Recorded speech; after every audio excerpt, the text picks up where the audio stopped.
자, 오늘 거세 경제에는 우리 직원이 직접 물어봤던, 전고체 배터리 관련된 기사를 갖고 좀 얘기를 해보고 싶어요.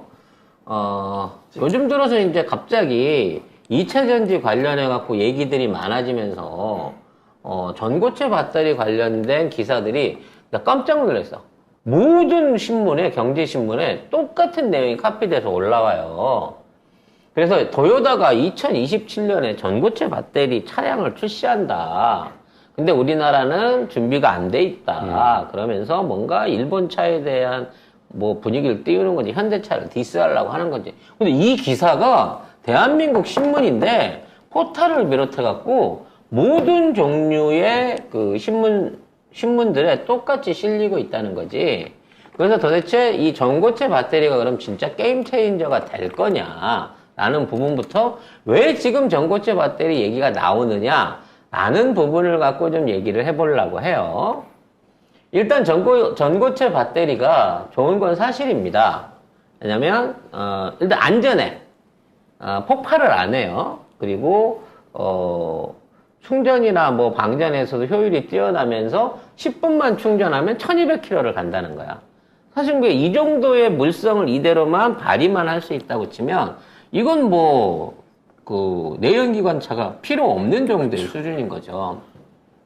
문제는 이것을 실험할 수 있는 이 기술이 아직까지 전혀 개발이 안 됐다는 얘기입니다.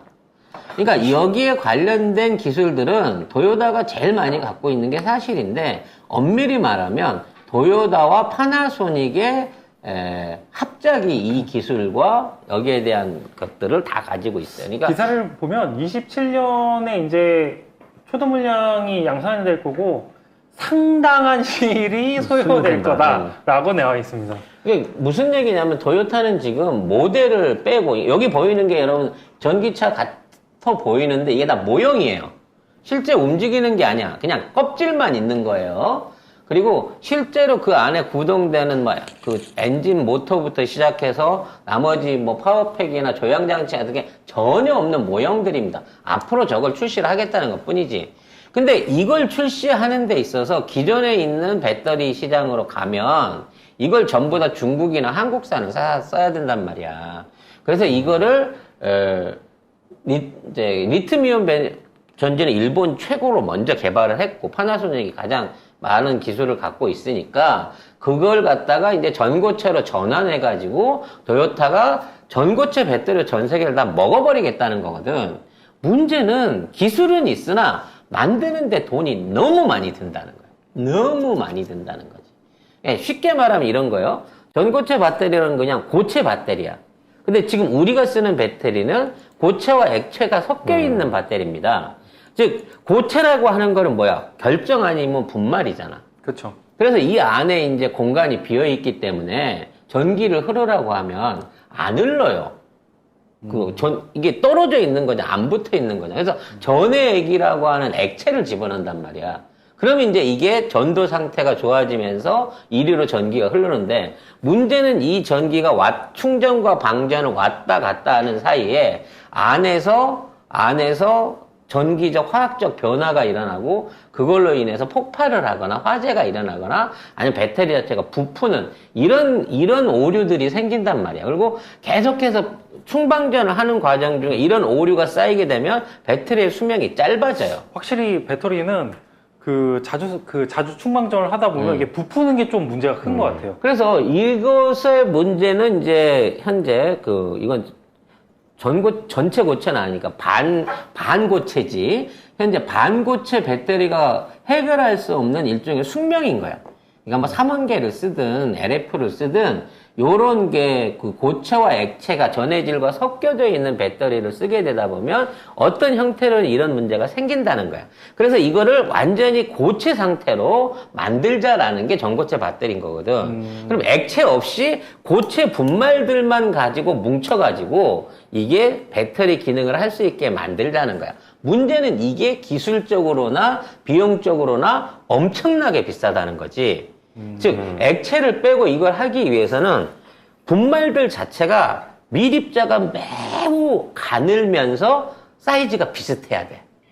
그래서 이런 걸 이러한 형태로 실리콘 가루, 그러니까 들어가게 되는 안에 있는 것들이 대부분 실리콘을 베이스로 한 그 재료이기 때문에 이런 것들을 매우 작은 입자로 만들어 갖고 매우 균일하게끔 압력을 줘 갖고 구워내야 되는 거예요. 그래 갖고 그게 일종의 타일처럼 구워낸 전고체가 배터리 기능을 할 수 있게 만드는 건데 이게 지금 반고체 만드는 비용이 500배 비용이 들어. 아, 500배요? 500배, 400배에서 500배 비용이 들어요. 이게 상업성이 전혀 없는 거 아니에요? 없지. 그러니까 자동차를 5천만 원짜리를 만들어야 되는데 배터리가 4천만 원을 차지하게 되는 이런 아주 매우 극악한 그 비용이 들어가게 된다는 거야. 그래서 안 만든 게 아니야. 전고체 배터리가 없는 게 아니에요. 샘플은 있어. 근데 자동차 한 대 굴려야 되는 전고체 배터리 1억인 거야. 차값은 3천에 내야 되는데. 그럼 이걸 어떻게 떨어뜨리냐는 거지. 근데 이걸 대량 생산을 한다 그래서 떨어뜨릴 수 있는 게 아니야. 생산 공정 자체를 못 바꾸니까. 그래서 파나소닉이 처음에는 2000년 전에 개발해 준다고 했다가 2020년까지 해준다고 했다가 2025년까지 해준다고 했다가 못해라고 포기를 해버린 거야. 그러니까 도요타 입장에서 벙찐 거지. 이제 2025년에 만들기로 했는데 모델까지 다 보여주는데 배터리를 쓸 게 없네? 그렇게 되다 보니까 저기에 얘기를 하는 거지. 아, 이거 중국제를 갖다 쓸까? 한국제를 갖다 쓸까? 근데 중국제는 도저히 불안해.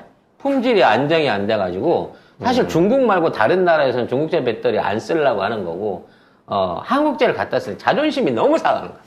그리고 또 중국 배터리 시장이 많이 망했다고 하더라고요. 배터리 시장이 망한 게 아니라 전기 자동차 시장이 망했어요. 즉 전기 자동차를 만드는 회사들이 그 CATL이지 하도 갑질을 하니까 그러니까 배터리 주는 물량도 조금 주면서 가격은 졸라 비싸게 받고 왜냐면 지들이 독점이니까 사실상 그리고 이걸 납품해 주면서 불량 나도 교체를 안 해주고 이러다 보니까 중국의 전기차 만드는 회사가 380개 정도 있었어요. 근데 지금 100개 남고 다 망한 거야. CATL만 돈을 벌고 그 CATL 배터리로 차를 만드는 회사는 다 망한 거야. AS를 전혀 못 받게 된 거지. 그래서 지금 중국 전기차도 허덕허덕 하고 있는 상황인 거야. 그 CATL을 죽여야 된다, 저 새끼들을. 정상 가격으로 내려오게 하려면 걔네들 독점권을 죽여야 된다라고 얘기가 나오고 있을 줄. 아무튼 중요한 건 일본의 지금 진퇴양난은 중국제도 못 쓰고 한국제도 못 쓴다는 거지. 그래서 자꾸 전고체 배터리를 써야 된다라고 하면서 전고체 배터리를 누군가가 만들어주기만 하면 우리가 쓸 텐데 라고 쉽게 말해서 자신의 바램을 날리는 거예요. 지금의 배터리들은 너무 품질이 안 좋으니까 전고체가 되어야 한다. 하지만 아직까지 세상에 전고체는 없다. 도요타는 전고체를 실을 것이다. 다만 전고체가 안 나오면 어떻게 된다? 우리는 전기차를 못 만든다는 거지. 그러니까 일본은 뭐 이제 하이브리드로 계속 밀고 나갈 것 같은 그러니까 느낌이 들어요. 지금 예. 일본 입장에서도 전기차하고 일반 내연기관차는 내장이 한 30%가 빠져요. 엔진부터 시작해갖고 막 각종 냉각 장치 뭐 이런 게 대부분 빠져버리거든. 그러면 일본을 지탱하고 있는 건 자동차 회사이긴 하지만 자동차 산업이 30이긴 하지만 그 중에 대부분이 부품 사업을 하는 중소기업들이란 말이야. 얘네들이 전기차가 들어오면 다 망하는 거예요. 납품할 데가 없어지는 거지. 그렇죠. 그러니까 일본 국내에서는 전기차를 하지 말자라고 계속 반대를 하는 거고 따라서 일본이 만일에 도요타가 전기차를 하고 싶다고 하면 전기차 배터리가 나오는 나라에 가가지고 그 나라에서 전기차를 만들고 부품은 일본에서 조달받는 방식으로 가야 된다라고 하는 또 하나의 약점이 생긴다는 거죠. 근데 이제 문제는 일본은 전고체를 만들어주세요라고 세계 시장에 이걸 던진 거예요. 그러니까 이제 미국에 있는 회사가 우리가 전고체를 가장 먼저 내놓겠다라고 큰 소리를 치고 있고, 그 다음에 이제 그 뒤를 이어갖고 대한민국과 중국이 얘기를 하고 있는데, 중국은 2024년에 양산품을 내놓을 수 있다 그러고, 우리는 2027년에 가야 초도품이 나올 수 있다라고 얘기를 해요. 근데 문제는 뭐냐? 이 전고체 배터리를 아까 얘기한 대로 비용을 낮춰서 만들 기술이 있냐 없냐의 문제인 거지. 근데 이 기술 문제를 유일하게 해결하고 있는 국가가 대한민국이 될 가능성이 크다는 거야. 그래서 지금 있는 그 발전의 그러니까 그걸 전고체 배터리를 대신할 수 있는 방식이 뭐냐면 전고체 배터리를 아까 얘기한 성능을 갖추게 만들기 위해서는 이 전고체 자체를 안정적으로 유지시켜 줄 수 있는 막하고 전극이 있어야 되거든. 그래서 쉽게 말하면 전극하고 연결되어 있는 상태에서 그 전기로 왔다 갔다 할 수 있는 걸 해야 되는데 이걸 기존의 전극을 쓰지 않고 우리 웨이퍼 있잖아요. 반도체 웨이퍼를 만들듯이 쉽게 말하면 전극을 이렇게 꽂는 게 아니라 이 웨이퍼로 전극을 새겨가지고 바닥에 깔고 그 위에 전고체를 덮는 거예요. 그렇게 되면 우리가 생각하는 전극, 음극, 양극에서 이게 일어나는 게 아니라 반도체 기판으로 된 이 표면 안에서 전기의 충방전이 일어나게끔 되는 거죠. 그리고 거기에다가 굉장히 밀도가 높은 고밀도의 가루들을 덮어갖고 만들게 되면 아까 얘기했던 공극이 비어서, 그러니까 분자 가루 사이에 공극이 비어서 생기는 부분에 대한 공간을 메워도 따로 전기가 흐르는 부분이 웨이퍼를 통해 갖고 이 배터리 전체 안에서 이게 이루어질 수 있기 때문에 굉장히 얇은 면적에다가 전고체 배터리를 이렇게 포개듯이 만들어가지고, 그러니까 이게 다 반도체 기술인 거예요. 웨이퍼 기술과 중첩 기술을 이용해가지고 반도체를 만들듯이 전고체 배터리를 만들 수 있다는 거야.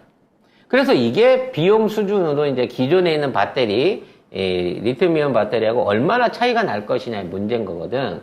그래서 이 기술의 최고 선두주자는 한국이면서 삼성전자인 거예요. 삼성전자의 지금의 초정밀 반도체 웨이퍼 기술이 이런 쪽에 응용될 수 있다고 하는 거죠. 그래서 삼성은 자동차 배터리를 먼저 만드는 게 아니라 전자제품용 전고체 배터리를 25년 안에 방금 얘기한 방식을 써서 상용화를 시킨다고 합니다. 이게 앞으로 휴대폰에 들어가거나 노트북에 들어가는 배터리들은 훨씬 얇고 가벼우면서 열도 안 나고 충방전 기간도 길어지게 되는 전자제품용 전고체 배터리를 삼성이 먼저 만들 거예요. 그래 놓고 요걸 좀 키워갖고 자동차로 해도 괜찮겠나? 요게 비용이 되겠나라고 하는 거는 2025년 이후에 결정을 하겠다고 하는 거죠. 이 방식을 이미 한국이 한 가지 대안으로 갖고 있고, 두 번째 대안은 뭐냐면 아까 얘기했잖아요. 전고체 방식으로 해갖고 얘네들을 일종의 타일처럼 구워내야 된다고. 이거를 고온이나 고압으로 성형을 해야 되는 건데 그 기술을 마이크로웨이브, 그러니까 전자레인지 원리를 이용해갖고 압축이나 열을 가하지 않는 상태에서 소송해 낼 수 있는 기술을 또 우리나라가 개발을 해놓고 있어요. 그래서 이렇게 만들게 되면 전고체 배터리에 들어가 있는 똑같은 기존의 재료들을 소송시키는데 이거를 강제적으로 막 뜨거운 몇천도 열과 압력을 취하지 않아도 마이크로웨이브로 균일하게 이거를 구워낼 수 있게 되면 생산 단가가 굉장히 낮아질 수 있어서 이런 방식으로 대체할 수 있다는 거죠. 이게 두 번째 아닌 거예요. 이 두 가지가 다음 한국 특허입니다. 세 번째 안은 뭐냐면 마그네슘 배터리라고 하는 걸 만들어낸 거예요. 이것은 그러니까 기존에 있는 실리콘을 베이스로 전해액으로 만들어져 있었던 전지 안의 충전대를 마그네슘으로 바꾸는 겁니다. 그럼 이 마그네슘으로 바꾸게 되면 충전 효율이나 그 다음에 방전 상태에서 로스가 일어날 수 있는 전력을 10% 정도 줄일 수가 있어요. 그러니까 쉽게 말하면 출력 효율이 10%가 좋아지는 거죠. 기존에 이러한 장점을 갖고 있는 마그네슘 배터리를 왜 못 썼냐면 여기에 들어가는 전극, 이게 마그네슘 안에 있는 이 내용물, 이렇게 전지 내용물하고 이제 이걸 전극으로 극성을 바꿔주는 음극, 양극재를 어떻게 적용시킬 것인가라고 하는 문제였는데 그걸 굉장히 쉽게 생각해서 바꾼 거야.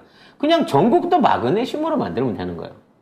그러니까 알맹이 있는 전지 안에 있는 전도체가 마그네슘이 들어가는데 거기에 기존에 들어가는 니켈이나 코발트나 뭐 황화철 같은 걸 넣지 않고 전극 자체도 마그네슘을 통해 가지고 전기를 주고받을 수 있게 개발을 해낸 거죠. 실용화를. 그러니까 전기 충전 방식에 있어서 그동안과 다른 완전히 다른 마그네슘 전지의 생산이 가능해진 거야. 그럼 기존에 있는 리튬이나 실리콘을 전혀 쓰지 않은 상태에서 완전 건조된 마그네슘 전지를 만들 수 있게 되거든요. 나는 이게 앞으로 우리나라의 배터리 산업을 견인할 신기술이라고 봐요. 왜 그러냐면 아까 얘기한 대로 마그네슘으로 이걸 만들게 되면 일단 원료가 쌉니다. 그리고 전기 효율이 높아요. 가장 큰 거, 무게가 엄청 가벼워집니다. 그러니까 전기차에 있어서의 가장 큰 문제가 사실은 배터리의 너무 큰 중량이거든. 자동차에 가해지는 배터리의 중량이 큰 건데 마그네슘 전지를 쓰게 되면 이 부분에 대한 일종의 그 손실이 사라지게 되는 거예요. 그래서 아마 이건 역시도 이제 우리나라에서 카이스트에서 개발한 기술인데 앞으로 시간이 많아요. 왜냐면 앞으로 그 전고체 배터리 최소 2027년 안에 상용화되지 않습니다. 근데 이것에 몰두를 해갖고 전고체 배터리에 올인하기보다는 지금 있는 이와 같은 방식 또는 이제 뭐 약간 공상과학 같은 얘기도 있지만 우리 폐연료봉 같은 데서 나오는 우라늄들을 저준위 우라늄들을 이용한 무한전지도 있어요. 아, 그런 게 가능해요? 네, 그러니까 핵폐기에서 나온 우라늄 전지화 해가지고 거의 반영구적으로 사용할 수 있게 하는 기술도 지금 연구를 하고 있거든. 그냥 차폐 기술만 개발되면 바로 실용화할 수 있다더라고. 기존에 있는 군사위성이라든지 뭐 우주 인공위성 같은 데 쓰고 있는 기술인 건데 이걸 사람이 쓰려고 하면 이게 우리도 지금 원자력 잠수함 같은 거 30년 동안 돌아가잖아. 네. 그런 것처럼 이런 원자력 엔진에 들어가는 그 기술들처럼 이걸 전지로 만들어갖고 쓸 수 있는 기술이 이미 실용화돼 있어요. 그래서 이거를 또 그 얘기하는 분들도 있는데 앞으로 전지에 대한 어떤 가능성은 무한하다는 거지. 그러니까 지금 우리가 2차 전지 산업을 큰 산업으로 보고 있고 반도체 이상으로 산업으로 보고 있지만 지금 있는 리튬 이온으로 유지되는 2차 전지 이후에 3차 전지, 4차 전지가 개발될 가능성은 훨씬 높다는 거예요. 그러면 이제 그런 산업은 일단 전에 제껴두자고. 그건 실용화의 문제고, 아직까지 누가 먼저 선점하느냐의 문제인 것처럼, 양산의 문제인 것처럼, 이걸 제껴놓고 나머지 자동차 산업을 놓고 봤을 때, 앞으로 자동차 산업을 좌지우지할 베이스가 뭐냐는 거예요. 그건 전장이에요. 무슨 얘기냐면, 자동차가 배터리가 낼 수 있는, 그러니까 소형 규모의 어느 정도의 차량에서 낼 수 있는 배터리와 거기에 대한 출력과 주행거리와 충방전에 대한 어떤 기술적인 오차는 많이 나봐야 10% 미만입니다. 아무리 좋은 배터리라고 하더라도 비슷한 동급의 배터리를 쓰게 되면 거의 10% 정도 무겁고 가볍고 10%보다 정도 더 나가고 덜 나가는 거의 차이란 얘기지. 그리고 이 플랫폼이 표준화되게 되면 그 다음에 자동차의 가격을 좌지우지할 건 뭐냐? 그 자동차가 주는 서비스인 거예요. 그러니까 이 구동에 들어가는, 전기 구동에 들어가는 이거는 너무 쉽고 너무 표준화돼가지고 누구나 만들 수 있는 기본적인 플랫폼이 되는 거고 그 자동차의 완성도를 결정하는 거는 얘가 얼마나 자율주행이 잘 되고 여기에 무슨 각종 엔터테인먼트가 잘 돼 있고 안전성이 보장이 되고 뭐 기타 등등의 전장장치에 있어서의 우수성이 더 중요해진다는 거야. 그래서 내가 늘 얘기하는 게 배터리는 계속 싸질 수밖에 없다. 하지만 자동차는 싸지지 않는다는 거야. 우리가 휴대폰 처음 나올 때랑 똑같은 거야. 휴대폰 가격은 똑같지만 성능은 수백 배씩 올라가잖아. 속도로 보나 거기에 저장 용량으로 보나 스마트폰으로 이렇게 진화하고 있는 어떤 프로그램들을 봤을 때 자동차도 똑같아져요. 자동차 가격은 그대로 있는 상태에서 얼마나 좋은 전장 서비스를 붙이느냐가 앞으로 미래 자동차 산업의 어떤 그 타겟이 된다는 거지. 그래서 기본적으로 이제 그 배터리 산업, 뭐 누가 발전하든지 어떻게 성공하든지 간에 그 배터리 산업이 발전해갖고 자동차들이 전기차가 많이 생기는 세상은 2050년 이후에 옵니다. 그리고 뭐 그걸 대체하기 위해서 수소차가 나올 수도 있고 전혀 뭐 완전 태양열로 가는 자동차도 나올 수 있고 여러 가지 차가 나오겠지만 그 당시에 2050년도에 차를 선택하는 사람의 기준은 배터리라든지 주행거리나 속도가 아니에요. 이 차가 얼마나 나한테 좋은 서비스를 주냐지. 즉 우리가 아이폰이냐 갤럭시를 갖고 고민하는 차이로 차를 고르는 거지. 우리가 대우나 현대나 뭐 이런 동급에 놓고 볼 때 그걸 갖다가 엔진 성능 따지고 뭐 따지고 뭐 연비 따지고 그러지 않잖아. 국산차에서? 국산차 이런 거를? 그런 거 의미 없잖아. 그러니까 똑같은 방식으로 앞으로 차에 대한 개선은 그 안에 있는 전장에서 들어가는 만큼 앞으로 자동차 산업은 전장이 중요하다는 거야. 근데 제일 중요한 거, 전장을 아무리 잘하려고 해도 기본적으로 배터리하고 전기 모터를 해줄 수 있는 바디를 어느 나라에서 잘 만드느냐에 따라서 수출 경쟁력이 달라진다는 거지. 따라서 제가 예상하는 앞으로 미래의 자동차 산업은 전기 모터와 배터리와 구동장치, 제동장치를 갖추고 있는 자동차의 바디는 대부분 한국산이 들어갈 거예요. 왜냐면 한국에서 만들어야 그게 조립도 제일 싸게 들고 비용도 적게 들고 안전하게 풀 패키지를 만들 수 있거든. 대신 그 안에 있는 바디를 사다가 이 전장만 돌아가는 3000cc 바디, 그러면 뭐 4인승 바디, 그러면 그 바디를 사다가 거기에다 전장을 얹어서 인테리어처럼 얹어서 파는 회사들이 그 다음으로 이제 자동차 안에서의 일종의 서비스 산업을 키워나간다는 거지. 아, 그래서 그런가? 그 바디 만드는 회사 중에 이제 되게 듣고 보니까 명신산업이라고 있거든요. 신고가를 갔어요, 얼마 전에. 그 작가님이 말하는 딱 그거거든. 근데 걔네들이 바디를 만드는데 싸게 만드는 방법을 씁니다. 한 방에 핫스탬핑 공법이라고 바디를 한 방에 팍 찍어내요. 그래갖고 굉장히 단가를 낮추고 하는데 이게 아무튼 뭐 별의별 아이디어가 다 나올 거예요. 그리고 그런 다양성이 인정을 받고, 왜냐면 안전성은 똑같아. 뭔 차를 타도 출력, 주행거리, 제동거리, 뭐 그 다음에 AI 들어가 있어서 최소 안전장치 이런 것들은 다 똑같이 갈 거고, 얘가 나한테 어떤 만족과 서비스를 주느냐가 그 차의 선택 기준이 되기 때문에 그때 가서는 진짜 개인 맞춤형 차가 존재할 정도로 그만큼 자동차의 다양성, 서비스의 다양성과 획일성이 동시에 상존하게 된다는 거예요. 그래서 그런 걸 감안하고 생각해 봤을 때 지금 있는 상황에서 이제 우리나라가 기술적인 면에서 이런 2차 전지 시장에서 파나소닉이라든지 뭐 선진국들을 월등하게 뛰어넘고 있고, 전장이라든지 각종 그 AI를 비롯한 주행 이런 쪽에서도 굉장히 지금 서비스를 강화해갖고 앞서가고 있는 것들이 있거든요. 그래서 나는 우리나라가 지금 세계 조선 중에 진짜 멍텅구리 빼고는 제대로 돌아가는 비싼 배는 한국이 90%를 만들거든요. 이제 세계의 자동차도 한국산 배터리와 조향장치와 모터가 들어간 차들이 전 세계 90%를 차지할 거다.